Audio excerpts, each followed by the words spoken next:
Hello, Keith. Welcome in here at the World Forum for a Responsible Economy. For you, what should we expect from companies? Well, hi, Roxanne. It's great to be here. Look, I think that the role of companies has to fundamentally change to where they've been in the last 30 years. For us to solve some of the big global problems in the world, we need the private sector to take a leading role.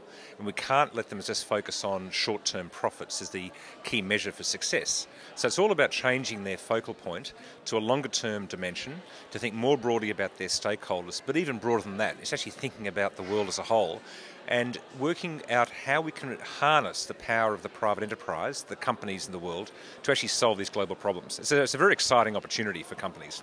For you today, what are the main issues they have to challenge?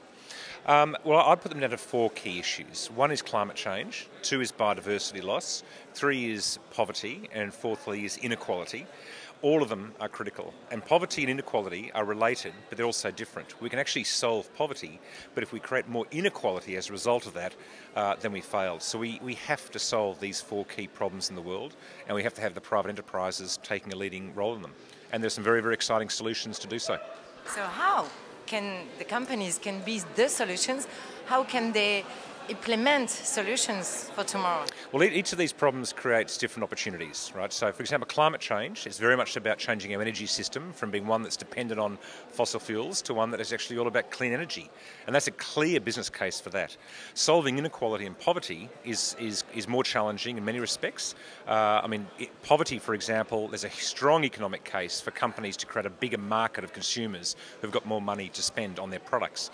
Inequality, however, is a more challenging one because as the world gets smaller, it's actually easier for a smaller number of people to become wealthier faster. So how do we? That's a big challenge for us.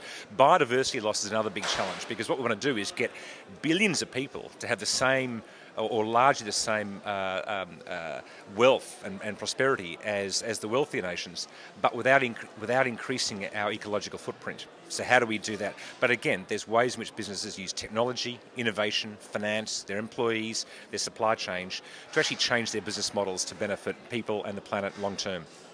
Thank you so much, Keith. Thank you, and have a good forum. Great to be here. Thanks, Roxanne.